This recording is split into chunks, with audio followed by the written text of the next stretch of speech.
The Houston Fire Department continues to move forward with the Blue Card Incident Command Training and Certification Program. New members are being selected on a regular basis to participate in the 40 to 50 hour online training platform.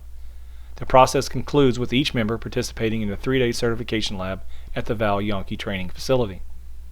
The Houston Fire Department utilizes a command system that is compliant with the National Incident Management System, and the introduction of the Blue Card program will integrate seamlessly into daily operations and maintain compliance with NIMS. The biggest difference between HFD Guideline 2-06 on incident management and the Blue Card program is that the Blue Card program is designed specifically for NIMS Type 4 and 5 events, while the Incident Management Guideline covers all 5 NIMS event types. NIMS Type 4 and 5 events are managed with the resources from local agencies and have operational time periods that are generally less than 24 hours and do not require a written incident action plan. The Blue Card Incident Command Training and Certification Program will standardize the incident command process for the department while simultaneously working to make fire ground operations as safe as possible through the practical applications of the 8 functions of command and improved communications. As is the case with any new program, there will be a few subtle differences. One of the differences is the use of new terminology introduced through the Blue Card program, along with updating of existing terminology by clarifying its definitions. The purpose of this CE is to introduce the Blue Card Incident Command Training and Certification Program, standardize the meaning of terms associated with Blue Card, and familiarize the entire fire department with some of the new terms they will be hearing.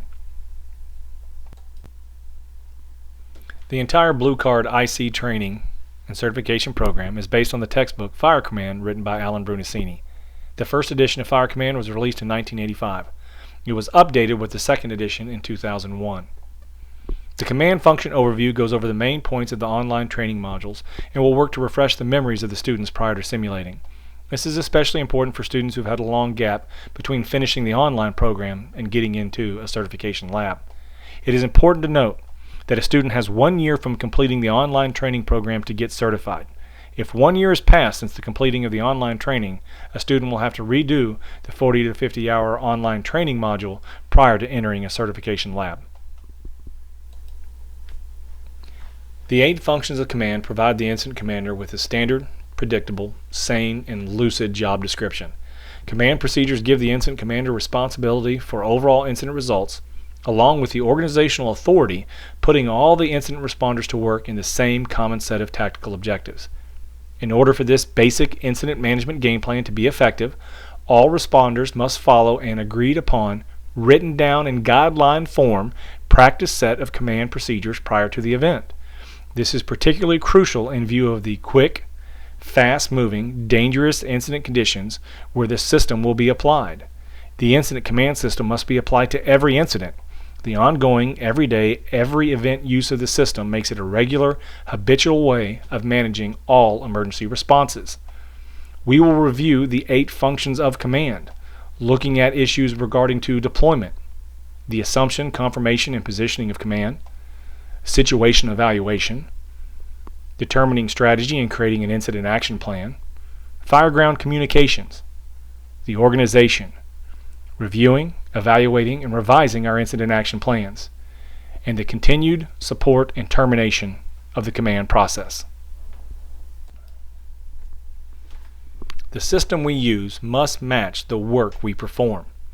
The major goal of a hazard zone management command system is protecting the workers who are performing the tasks that stabilize the incident's problems. Most of the time, this work takes place in a highly volatile, fast-paced, IDLH atmosphere we like to call the hazard zone. The bullets on the left show our operating limits, and those are defined by the atmosphere we work in, that immediately dangerous to life and health environment.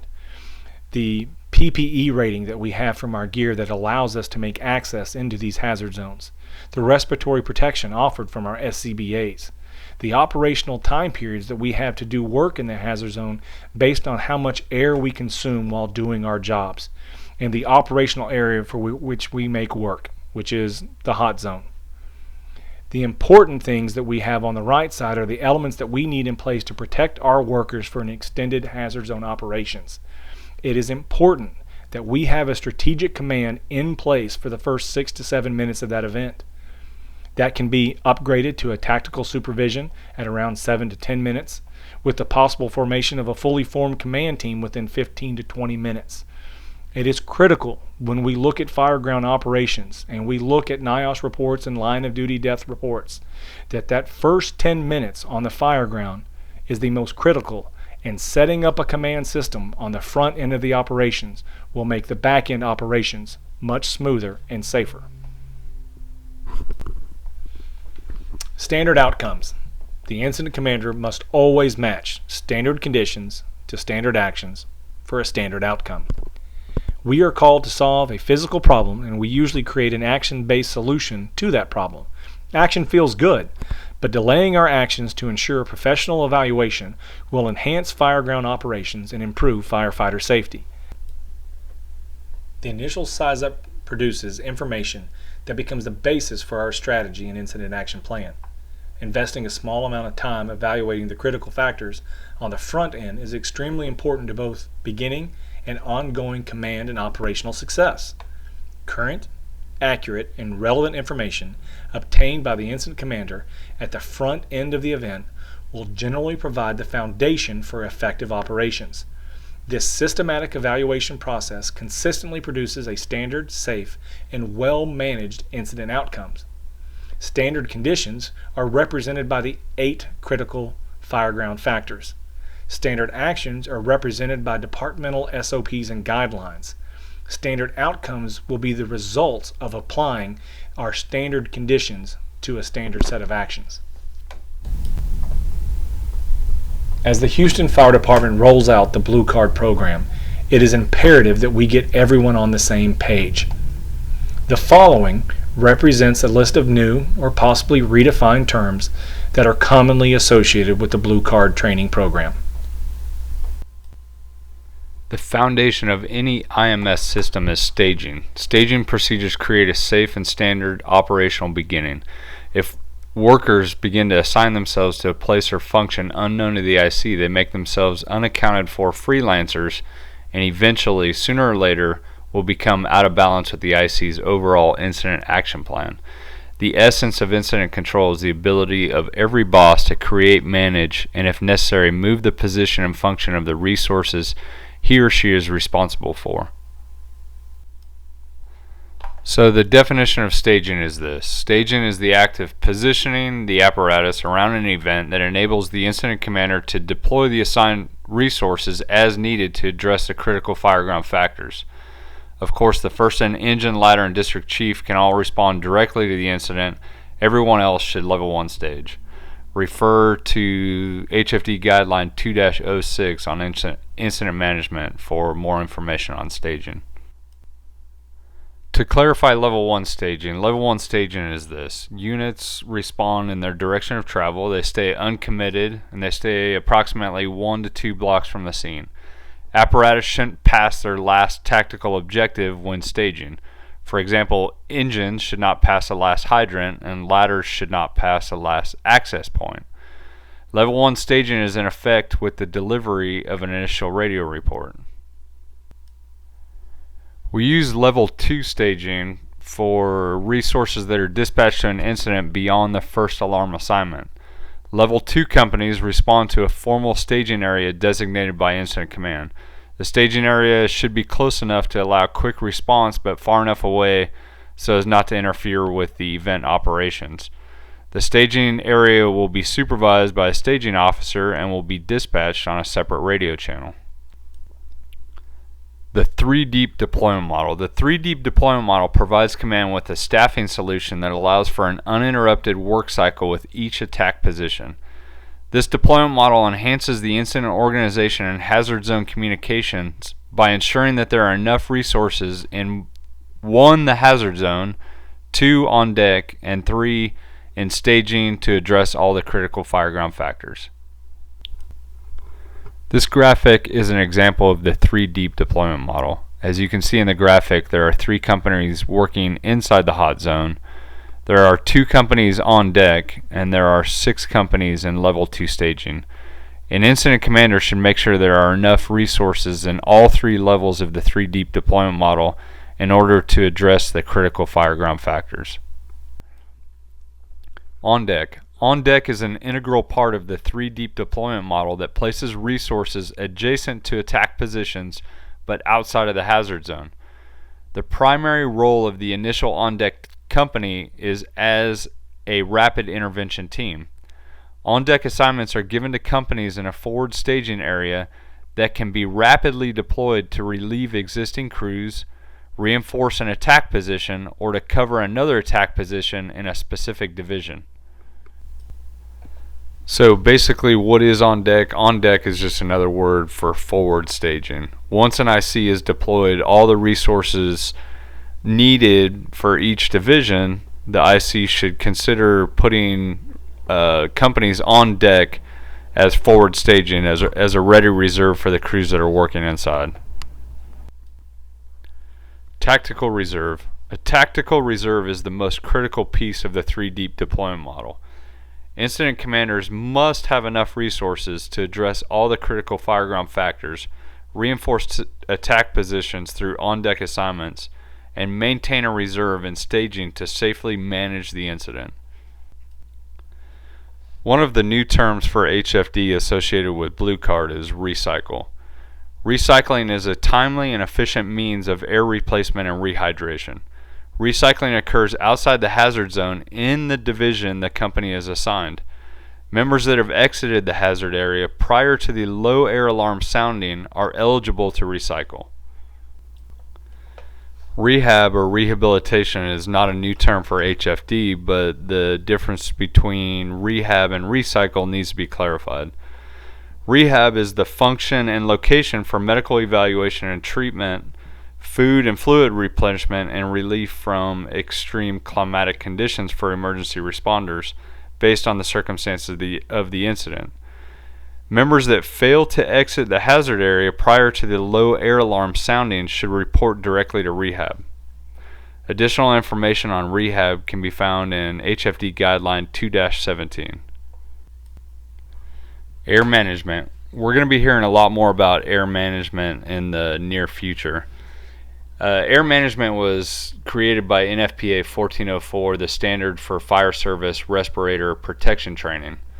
The purpose is to specify the minimum requirements for respiratory protection training for the emergency response organization, including safety procedures for those expected to be involved in fire suppression.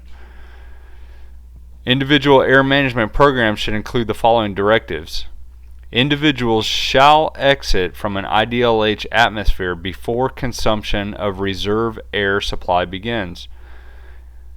2. Individuals shall recognize that the low air alarm notification indicates that the member is consuming that reserve air supply. And 3. Individuals in the team shall take immediate action upon activation of the reserve air alarm. In other words, NFPA 1404 dictates that we need to be out of the IDLH prior to the activation of the reserve air alarm, or in our case, 25% of our air bottle. We can no longer wait until our low air alarm activates to start heading out of the IDLH environment. Work and rest cycles. Work and rest cycles are determined by the operating limits imposed on firefighters by the atmosphere, the PPE, respiratory protection, air consumption, and the hazard zone. The average firefighter can work for 12 to 14 minutes inside the hazard zone before needing to exit the structure to recycle. Depending on the environmental conditions and fitness level of the firefighters, a company work cycle could be 2 to 3 bottles. Companies that complete a work cycle need to report to Rehab.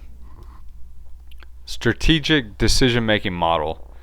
The strategic decision-making model is a standardized sequence of decision-making that allows the first arriving officer to effectively size up the situation. It is a means of evaluating the needs of the incident based on the critical fireground factors.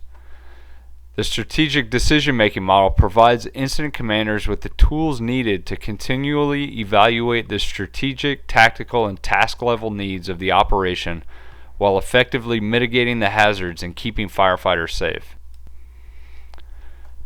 This is an example of the strategic decision-making model. The critical fireground factors dictate the risk management plan. The risk management plan dictates the overall strategy of the incident, which creates the incident action plan, and leads to the tactical priorities or guidelines that are employed to mitigate the incident. So what are the critical fireground factors? The critical fireground factors represent an array of dynamic issues that must be evaluated continuously throughout the event. The importance of each particular factor will change as the event progresses. The factors fall into one of two categories. They're either fixed or they're variable. In the following slides, we'll talk about each one of the critical fireground factors. This is a list of all the critical fireground factors. As you can see, on the left are the fixed factors and on the right are the variable factors. We need to consider the fixed factors, and then we need to manage the variable factors. One of the fixed factors is the building itself. Some of the things that we need to consider are the size, the interior arrangement, construction type, age, condition, value, compartmentalization or separation inside the building, outside openings, utility characteristics, effect the fire has on the structure, time projected on the fire effects, and how much is left to burn. The second fixed critical fireground factor that we should evaluate is the occupancy type of the building. Some of the things that we should consider are the specific occupancy type, the value associated with the occupancy, the status, whether it's open, closed, occupied, vacant, abandoned, or under construction, the type of contents, the time of day since it affects the use, loss control, and morale hazard. The last fixed critical fireground factor that we need to evaluate is the arrangement of the building or buildings. Some of the things that we need to consider are the distance of external exposures, the combustibility of exposures, the access and arrangement of internal exposures, the value of the exposures, the most dangerous direction of fire extension, the fire effect on the exposures, barriers or obstructions to operations, limitations on apparatus movement between buildings, and whether or not there are multiple buildings. One of the variable critical fireground factors that we need to consider, of course, is the fire itself. We need to look at the size, the extent of the fire, the location of the fire, the stage the fire is in. We need to look at wind direction and speed. We need to look at the most dangerous direction of fire travel. We need to know the time of involvement, the fire load, the type and amount of product left to burn, the product of combustion liberation, what the fire perimeter is, and how widespread the fire is. Another variable critical fireground factor is the life hazard that is currently existing inside the building. So we need to look at the fire control required for search. We need to consider the location of occupants, the number of occupants, the condition of the occupants, possible incapacities of the occupants, resources required for search, any EMS needs we might have for when occupants come out, the fire effect on the victims, any exposures that we have, the hazards for firefighters, access to victims, and possible escape routes. Our access to resources is also a variable critical fireground factor.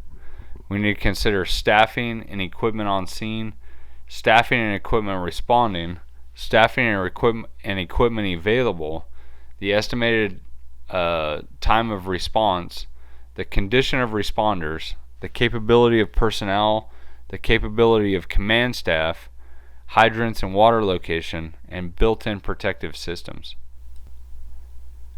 Another variable critical fireground factor is the special circumstances that we might have. We need to consider the time of day or night, the day of the week, the season, the holidays, any special events that are going on, weather or wind conditions, and any social unrest that might be occurring. The last critical fireground factor that we need to consider is action. We need to consider the effect the water is having on the fire, the effect the current action is having, any areas that are not yet covered, the stage of operations, the remote IC setup, is an effective IAP in place, is an effective organization in place, what's the worst thing that can happen, Are operating positions effective? Are there enough resources? Are we operating safely? And is layering in place? Offensive and defensive strategy. We need to define what offensive and defensive strategy should be. Simply stated, offensive is inside the hazard zone working toward the fire, and defensive is outside of the hazard zone working away from the fire and attempting to cut off the fire and protect any exposures. Some activities that fall under the different categories of offensive and defensive are as follows. Offensive IAP may include rescue, fire control, loss control, and customer stabilization, whereas defensive IAP may include establishing cutoffs, defining hazard zones, searching exposures, and protecting exposures. Fire control, abbreviated as FC. Fire control is anything involving the act of isolating, confining, and extinguishing the fire in the hazard zone. Remember that the number one priority in most cases on any offensive situation is to put water on the fire as quickly and as safely as possible. If we put the fire out, everything else gets better. A couple of other standardized terms that we'll be using are all clear and loss control. All clear is an indication that a specified area of a building or structure is clear of occupants. And all clear can be obtained after the primary search and confirmed as part of the secondary search. Loss control is the act of property conservation on the fireground. This includes salvage and overhaul activities. Safety zones. The safety zones can be defined using the rule of sixes. Each level of the organization, strategic, tactical, and task, has a different set of safety responsibilities, and no other level can perform the safety functions or responsibilities for any other level.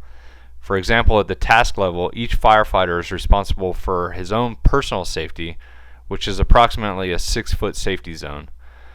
The company officer has a responsibility for the whole crew, or an approximate 16-foot safety zone. At the tactical level, the division officer is responsible for everybody within that division, or in other words, about a 60-foot safety zone. And at the strategic level, the incident commander is responsible for everybody on scene, or a 360-degree safety zone of the entire incident. This graphic is a demonstration of the task level of the safety zone, which includes the captain, a 16-foot safety zone, and then each firefighter, each with about a 6-foot safety zone. This graphic is a representation of the tactical level safety zone, which is usually performed by the division officer.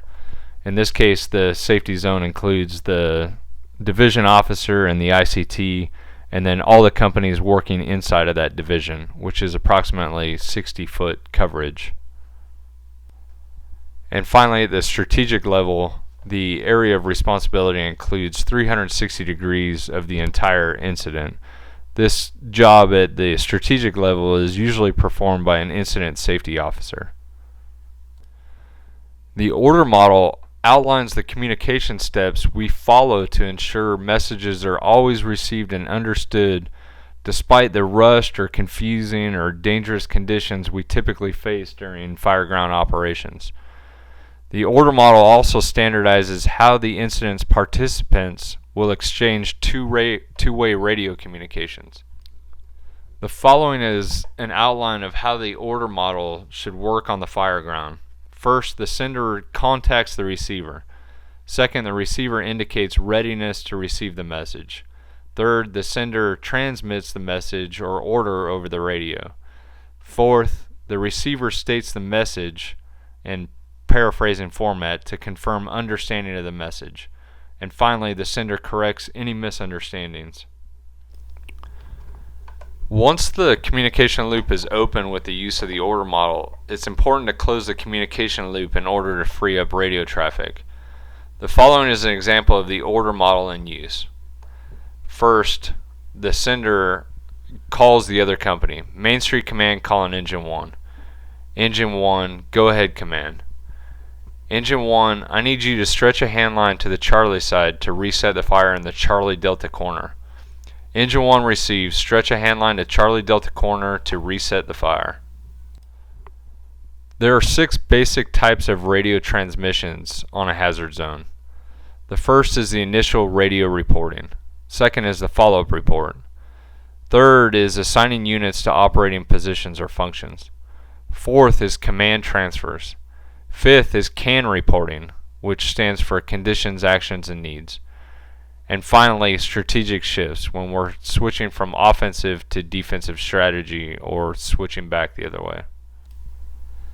Initial radio reports. The initial radio report is probably one of the most important communications we transmit throughout the entire incident. The first IC begins the command, control, and communication process with a brief initial report that describes the conditions that can be seen from the initial command position. It's usually given by the first engine company from the cab of the first in engine. This report is directed to everyone else responding to the scene, in addition to advising dispatch of the size up upon the initial IC's arrival. The initial report also connects those listening in, for example, non-responding companies and bosses still in the station, staff officers, and the media, to the initial situation status. The initial radio report should also set off a chain reaction of standard organizational elements. First and foremost, it lets the entire response and anyone else listening to the radio know that someone has arrived to the scene. The incident problem gets identified and the strategy and incident action plan are declared. It also puts an IC in command of the event. Command and communications SOPs are designed with the IC as the central communications player. If the IC can't control incident communications, he or she can't control or manage the incident players. There are 7 basic elements to the initial radio report. Number 1 is clearing the alarm and announcing your arrival on scene. Second, a description of the building or area, size, height, and occupancy type. Third, a description of the problem, nothing showing light smoke, working fire, or defensive fire. Fourth, the initial incident action plan, any actions taken including the task location and objective. Fifth, a declaration of the strategy, whether you're going offensive, defensive, or investigative. Sixth, a resource determination. And finally, the assumption and naming of command. The initial radio report should go like this. Engine 1 calling OEC with an initial radio report. OEC says, "Go ahead, Engine 1, with your initial radio report." Engine 1 comes back and says, "Engine 1 is on location of a small 2-story residential structure with a working fire and smoke showing on Alpha and Charlie. Engine 1 will be laying a supply line and advancing a hand line through Alpha for fire control and primary search on the first floor. We will be in the offensive strategy and continue the current response. Engine 1 is assuming Main Street command." Then OEC responds by repeating back the message and paraphrasing it. Received. Engine 1 on location, small 2-story residential structure, working fire conditions, smoke showing on Alpha and Charlie. Engine 1's laying a supply line, advancing a hand line through Alpha for fire control and primary search on first floor. Offensive strategy, continue the response. Engine 1's Main Street command. The initial radio report should directly reflect the strategic decision-making model as we discussed previously. The follow-up report is provided once the initial incident commander, which is usually the engine captain, has exited the vehicle and had an opportunity to make a 360 size-up. It's the last transmission given by the officer before going to work in the hazard zone. The follow-up report should include the following. 1. The result of the 360 size-up. 2. Any hazards identified through the 360 size-up. 3. Changes to the IAP. You need to give task, location, and objective. 4. The first in apparatus, geographic location. And finally, the tick reading before making entry. The follow-up report should sound like this. Main Street Command calling OEC with a follow-up report. OEC says, "Go ahead, Main Street Command, with your follow-up report." Main Street Command says, 360 has been complete and there are 2 floors on the Charlie side. Fire is showing through a window on the first floor.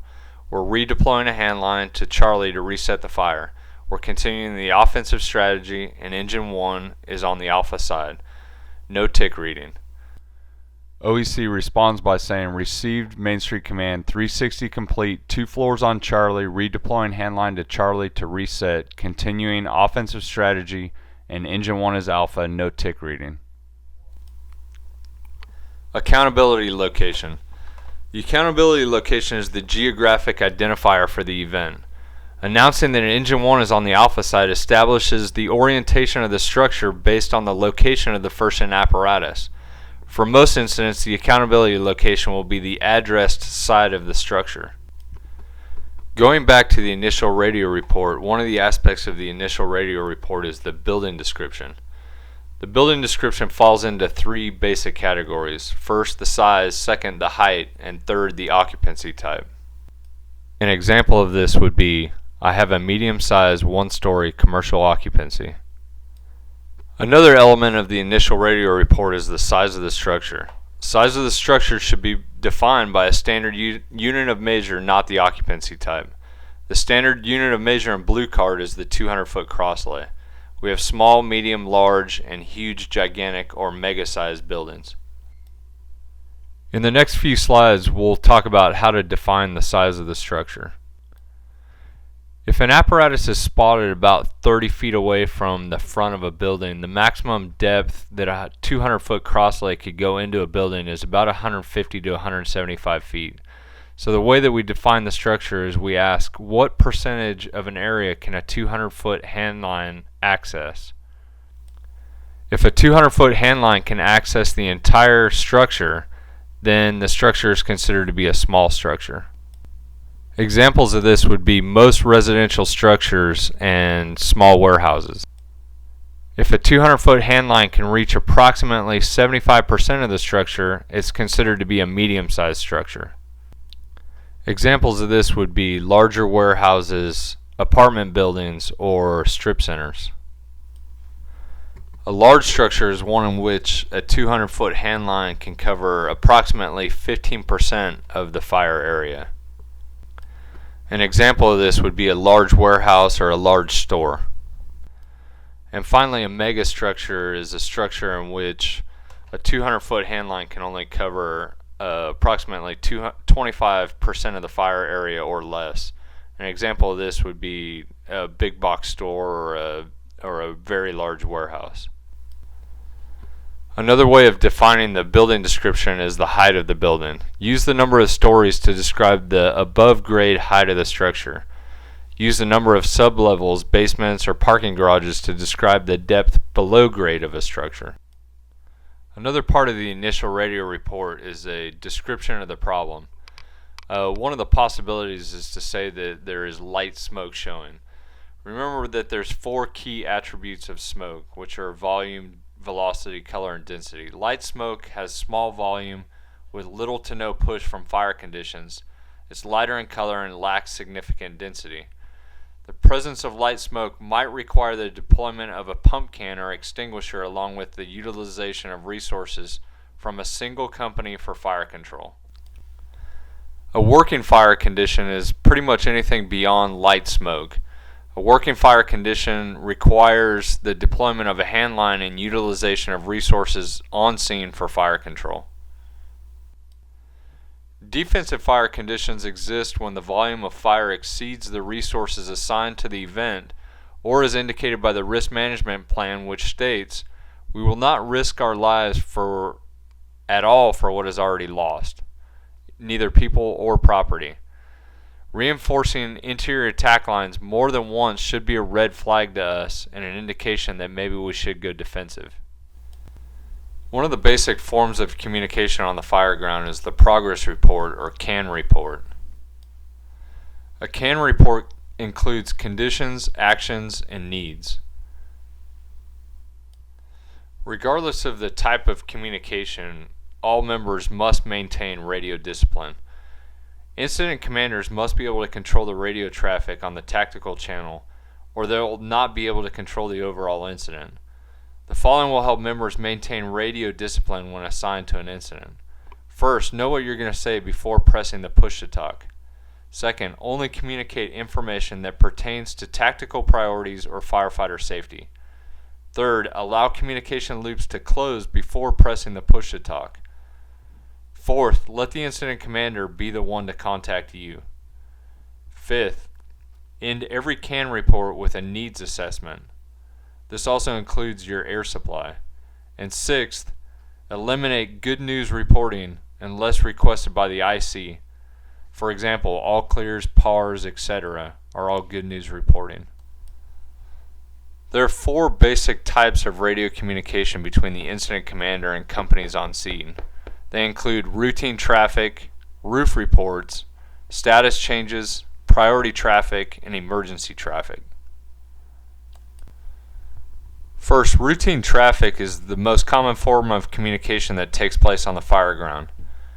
Routine traffic is generally initiated by the IC and it follows the order model. Once assigned to the hazard zone by IC, companies should work to maintain radio silence unless contacted by the command. A CAN report is an example of routine radio traffic.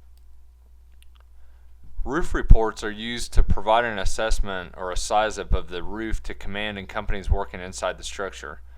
The roof report should include the following information. First, the type of roof. Second, condition of the roof. Third, fire or smoke conditions. Fourth, location of firewalls. Fifth, heavy roof loads if there are any. Sixth, conditions in the attic space if it's known. And seventh, building blueprint or layout. A ladder company that's assigned to the roof should provide a roof report to command soon after making access to the roof. Remember that vertical ventilation must be highly coordinated through the IC, the ladder companies, and the interior crews. Another one of the 4 forms of radio communication is status changes. A status change can occur on the fire ground for a number of reasons and must be provided as soon as possible using the order model. A status change might be necessary for the following reasons. 1. You've completed the assignment and need to be reassigned. 2. You're changing locations within the hazard zone. Or 3. You need to exit the structure to recycle. For example, when an air bottle goes below 50%. Another form of radio communication is priority radio traffic. Priority radio traffic is used for bad news or red flag reporting and should be communicated as soon as possible to the incident commander. Priority traffic should follow the order model, but it can interrupt communication loops if necessary. Some examples of the need for priority radio traffic include the following. You're unable to complete a critical assigned task or tactical objective. You have an urgent need to be reinforced or backed up to complete an assigned task or tactical objective. You've encountered a victim. Roof reports containing info on an unstable roof, imminent collapse, or an attic fire. When you're working in a concealed space and fires are not easily controlled by the locating unit, or a sudden significant incident like a flashover, backdraft, or collapse. The use of emergency radio traffic is reserved for only the incident commander when contacting OEC. If a company is operating in the hazard zone and they have a problem with something, they need to contact the IC with priority radio traffic. Then the IC will determine if the OEC needs to be contacted with emergency radio traffic. Reports of a mayday represent an emergency on the fire ground, and it exists outside the parameters of emergency traffic and priority radio traffic, CAN reporting, and all the other forms of radio communication. A mayday transmission will not follow the order model and will be delivered in accordance with HFD guideline 2-42. A strategic shift happens when IC determines that he needs to go from offensive to defensive operations. The procedure for performing a strategic shift includes the following. First, clear dispatch and ask for emergency tones. Second, emergency tones are transmitted. Third, announce to all hazard zone units that you're shifting to a defensive strategy and that all units need to tactically withdraw or emergency evacuate the structure. Then request that all units report PAR upon exit. Finally, dispatch repeats the emergency traffic report verbatim.